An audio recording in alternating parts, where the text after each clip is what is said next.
Halo sobat, ketemu lagi di Kuliah Home Channel. Kali ini saya akan mencoba menelisik kaedah-kaedah kepemimpinan di Bali dan di Indonesia. Hal ini menarik karena saya akan berusaha dan berupaya untuk mengaitkan nilai-nilai spiritual dalam konteks kepemimpinan. Nilai-nilai spiritual ini saya ambil dari tempat di mana saya mengabdi sebagai dosen, yaitu di Sekolah Tinggi Ilmu Ekonomi Satya Dharma. Mengapa spiritual?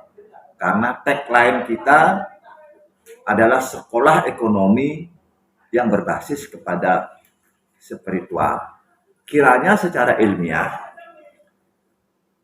ini masuk akal. Mengapa? Karena kita sebagai intelektual harus senantiasa selalu mencari indikator-indikator yang menarik. Apakah indikator itu sudah punah ataukah masih relevan? Ini sebuah pemikiran alternatif sebenarnya, ya, bagaimana spiritual sebagai basis kurikulum kepemimpinan. Video ini saya peruntukkan sebenarnya untuk mahasiswa dan untuk masyarakat umum, dan terutama para penggiat pencari kekuasaan, karena tahun 2024 kita akan ada pesta demokrasi. Tentu para bupati, para gubernur dan para bupati, gubernur dan presiden harus selalu disorot kepemimpinannya. Mengapa? Karena di tangan mereka lah kemakmuran bersama itu akan diraih, tentu melalui suatu kebijakan-kebijakan yang bersifat publik yang dilengkapi dengan kebijakan yang bersifat sosial. Hari ini nilai-nilai spiritual kita akan coba untuk mengangkat ke arah itu pula. Di Setia Satya Dharma, spiritual itu dikembangkan menjadi 6 elemen. Yang pertama, spiritual adalah kegembiraan. Yang kedua, spiritual adalah saling menghargai. Yang ketiga, spiritual adalah kepedulian. Yang keempat, spiritual adalah kerjasama. Yang kelima, spiritual adalah kreativitas. Dan keenam, spiritual adalah kerelaan. Tentu ke-6 elemen itu, ya anggaplah bagaimana elemen ini kita jadikan indikator-indikator untuk para penggiat kekuasaan di tahun 2024. Mari kita kupas satu persatu indikator yang tadi saya sebutkan itu. Yang pertama, spiritual adalah kegembiraan. Ini basis yang sangat menarik. Mengapa?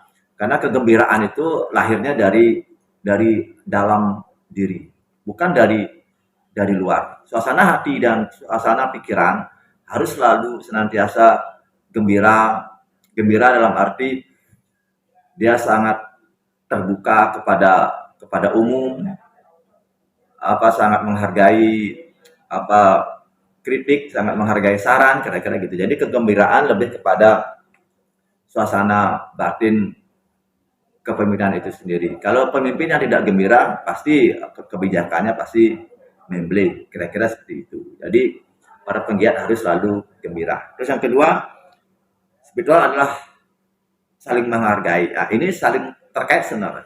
Saling menghargai maksudnya adalah begini.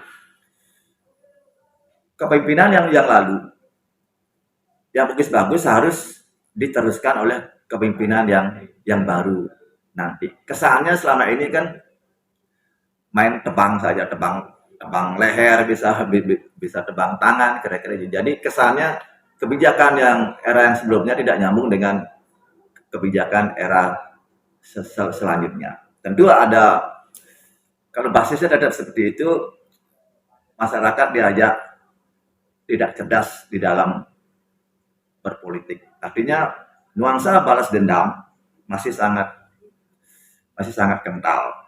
Ya, kita geser nuansa balas dendam itu menjadi nuansa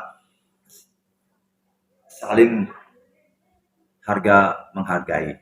Kira-kira begitu nilai-nilai spiritual yang ingin disampaikan dalam konteks yang nomor 2 itu. Dan yang nomor 3, spiritual adalah kepedulian. Peduli dalam arti luas, peduli kepada sesama, peduli kepada lingkungan, dan peduli mungkin kepada alam. Ya, tentu basisnya adalah ketuhanan. Mengapa ketuhanan? Karena negara kita tidak mau disebut sebagai negara sekuler, tapi negara yang bersifat ketuhanan, dalam hal ini teokratik. Jadi kepemimpinan ke depan harus akrab sama 3 lingkungan. Kalau saya pakai buku Etika Jawa dari Prof. Suseno itu, orang Indonesia harus akrab dengan manusia, harus akrab sama lingkungan, dan harus akrab sama sang pencipta, dalam kurung alam gaib. Di bukunya bilang seperti itu. Jadi kepedulian yang benar-benar peduli kepada seluruh masyarakat, bukan peduli kepada kelompok atau golongan tertentu saja. Memang politik agak keras, kadang-kadang kepentingan diri sendiri bisa berubah menjadi kegentingan publik. Nuansanya kan seperti itu kalau di politik, karena banyak sekali di media sosial yang kita lihat saling bertebaran, ya masih terbelah antara cebong dan kampret dan lain-lainnya. Terus yang ketiga, spiritual adalah kerjasama. Ya tentu kerjasama dalam arti yang erat, yang akrab, dan yang hangat. Kerjasama dalam arti kerjasama antar institusi harus seragam, kebijakannya harus match satu dengan yang lainnya. Ya kita paham, masing-masing institusi juga mempunyai ego sektoralnya masing-masing. Jadi pemimpin ke depan harus bisa membuat institusi ini saling berkompromi lah, kira-kira begitu. Yang berikutnya, spiritual adalah kreativitas. Ya, secara teori, satu yang tidak boleh kreativitas, tidak ada yang salah di dalam kehidupan ini. Ya, kreativitas akan memberikan sebuah jalan baru, sebuah gerbang baru, sebuah jalan tol baru untuk lebih efisien dibandingkan dengan era-era sebelumnya. Tentu efisien bisa diartikan dalam proses dan dalam output juga. Ya tentu akan memangkas biaya-biaya yang masih menggelembung di sana. Ya secara teori ada biaya pasar, ada biaya institusi, ada biaya politikal. Jadi tugas pemimpin ke depan adalah supaya kos dalam berekonomi ini menjadi lebih efisien. Yang berikutnya, spiritual adalah kerelaan. Kerelaan dalam arti ketika kerja itu sudah dilakukan dengan optimal, apapun hasilnya kita harus terima. Ya, artinya apa? Artinya calon ke depan, baik bupati, gubernur maupun presiden, harus nerima ketika dia dibilang gagal. Kita harus bilang seluruh pemimpin itu harus gagal. Tidak ada pemimpin yang sukses. Mengapa gagal? Karena gagal dalam arti yang sesungguhnya adalah suatu konsep yang belum selesai. Tugas pemimpin berikutlah untuk menyelesaikannya, yang bakalan tidak akan pernah selesai. Dengan cara itu keberlanjutan akan terus bertumbuh dan mekar. Jadi politik adalah konsep gagal dalam arti konsep sampah sebenarnya. Ya, kita bilang saja para pemimpin semua sampah semua. Tapi sampah dalam arti makna yang sebenarnya. Sampah makna sebenarnya adalah suatu proses mendaur ulang kekuasaan dari yang kemarin ke era yang berikutnya. Ya, menjadi lebih baik ke depannya. Kita jangan sungkan bilang bahwa sampah itu jijik tidak seperti itu. Saya kasih contoh. Ketika banyak sampah, artinya banyak ada aktivitas ekonomi di sana. Artinya seluruh sumber daya berputar. Jadi tugas kita adalah membuat kebijakan bagaimana mendaur ulang sampah-sampah itu, ya supaya apa? Supaya lagi berguna. Kepada prinsipnya seperti itu. Ya, bekerjanya kekuasaan itu sendiri. Kekuasaan bisa juga diartikan sebagai proses untuk menggeser atau menggantikan kursi yang lama dengan kursi yang baru. Pertarungan dari kelas yang kalah ke tangan kelas yang menang. Tapi bisa juga dimaknain yang lainnya. Jadi tugas kita adalah mendefinisikan kembali dan disesuaikan dengan era yang terkini. Jadi keenam indikator spiritual ya yang saya tadi sebutkan itu satu dengan yang lainnya saling terkait, saling sulam mensulam, kira-kira gitu ya, seperti rantai saja saling terhubung. Rantai bisa karatan, bisa juga putus. Kebijakan lah yang menyambungnya. Jadi politik ke depannya harus dimaknai lebih elok lagi lah. Ya mudah-mudahan nilai-nilai spiritual dari Bali ini atau dari Sri Sada Dharma bisa dipakai acuan bagi para penggiat kekuasaan di tahun 2024 ya. Tentu keenam elemen itu masih kurang ya, tentu masih bisa diporak-porandakan dan tentu bisa dibangun ulang kembali ya. Jadi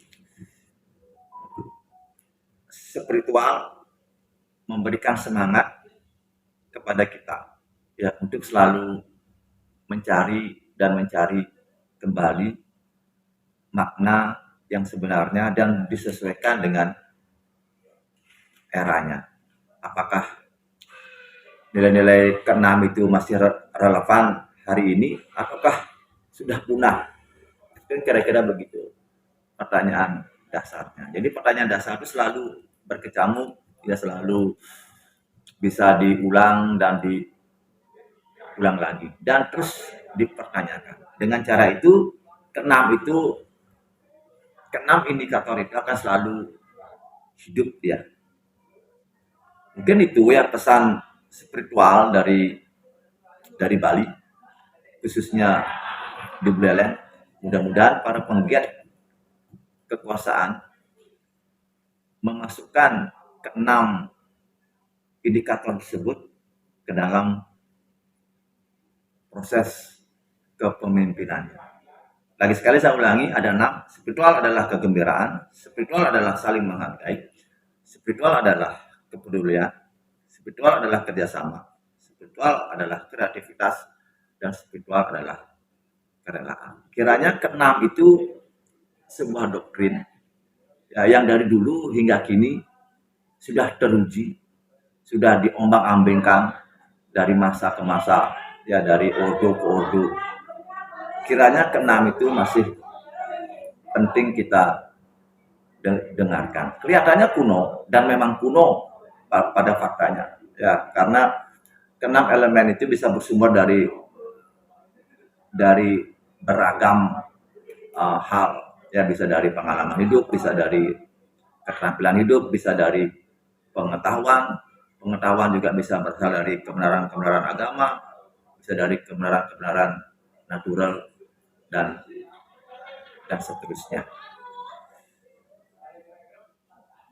Mudah-mudahan pesan ini sampai kepada para penggiat kekuasaan dan mahasiswa pada khususnya. Itu saja video kali ini. Sampai jumpa di kuliah home selanjutnya. Terima kasih.